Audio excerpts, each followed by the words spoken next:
सत्यको कुरा हो। असुरराज हिरण्यकश्यप बलशाली र अभिमानी राजा थियो। उसले कठोर तपस्या गरेर ब्रह्माबाट वरदान प्राप्त गरेको थियो। न ऊ मानिसद्वारा मर्न सक्छ, न पशुद्वारा, न दिनमा न रातमा, न भुइँमा न आकाशमा, न घरभित्र न घर बाहिर। यो वरदान पाएपछि उसले आफूलाई ईश्वर ठान्न थाल्यो। हिरण्यकश्यप विष्णुलाई घृणा गर्थ्यो, तर उसको छोरा प्रह्लाद भने भगवान विष्णुको अनन्य भक्त थियो। बालक प्रह्लादले सधैँ विष्णुको भजन गाउने, उनको गुणगान गाउने र अरूलाई पनि भक्तिको मार्गमा चल्न प्रेरित गर्ने गर्थ्यो। यो देखेर हिरण्यकश्यप क्रोधित भयो।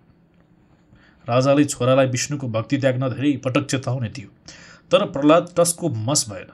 त्यसपछि हिरण्यकश्यपले कठोर सजाय दिन थाल्यो। कहिले राक्षसहरूसँग आक्रमण गराउँथ्यो त भगवानको कृपाले प्रह्लाद केही हुँदैन थियो। भीषण हात्ती मुनि कुल्चन पठाउँथ्यो, हात्तीले प्रह्लादलाई केही नगरी श्रद्धापूर्वक उल्टै झुक्ने गर्थ्यो। झरनाबाट फालिदिन्थ्यो, तर प्रह्लादलाई भगवान विष्णुको सुरक्षा प्राप्त थियो, तर केही हुँदैन थियो। विष खुवाउनको लागि धेरैचोटि प्रयास गरियो, तर विष नै अमृतमा परिणत भयो। हिरण्यकश्यपले आफ्नी बहिनी हेलिकासँग प्रह्लादलाई आगोमा बस्न आदेश दियो। हेलिकालाई वरदान थियो कि ऊ आगोमा पनि जल्दिनथिन्, तर विष्णुको कृपाले उल्टै हेलिका जलेर खरानी भइन् र प्रह्लाद सुरक्षित रह्यो। अन्ततः हिरण्यकश्यपले छोरालाई नै मरण आदेश दियो र भन्यो, उसले प्रह्लादलाई सोध्दै के भन्यो त भन्दा, हरेक ठाउँमा भगवान विष्णु छन् भनेर भन्छस्, के यस खम्बामा पनि छन् तेरा भगवान विष्णु? प्रह्लादले आत्मविश्वासका साथ उत्तर दियो, हो, भगवान हरेक कण कणमा हुनुहुन्छ। क्रोधित हिरण्यकश्यपले खम्बामा प्रहार गर्यो। खम्बा चिरियो र त्यहाँबाट आधा सिंह आधा मानव स्वरूपमा भगवान नरसिंहको अवतरण भयो, प्रकट हुनुभयो।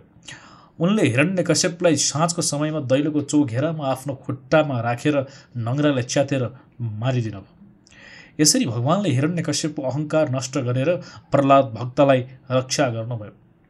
यसबाट हामीलाई मिल्ने प्रेरणादायी सन्देश के हो त?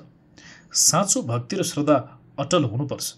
सत्य मार्गमा हिँड्ने मानिसलाई कठिनाइ आउन सक्छ, तर अन्ततः जित साँचो भक्तकै हुन्छ। अहङ्कार कहिल्यै टिक्दैन।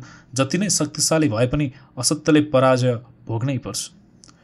प्रह्लादको कथा हामीलाई सत्य, भक्ति र धैर्यको मार्ग देखाउँछ। कठिनाइको बीचमा पनि भगवानप्रति विश्वास राख्ने हो भने उहाँ सधैँ रक्षा गर्न आउनुहुन्छ।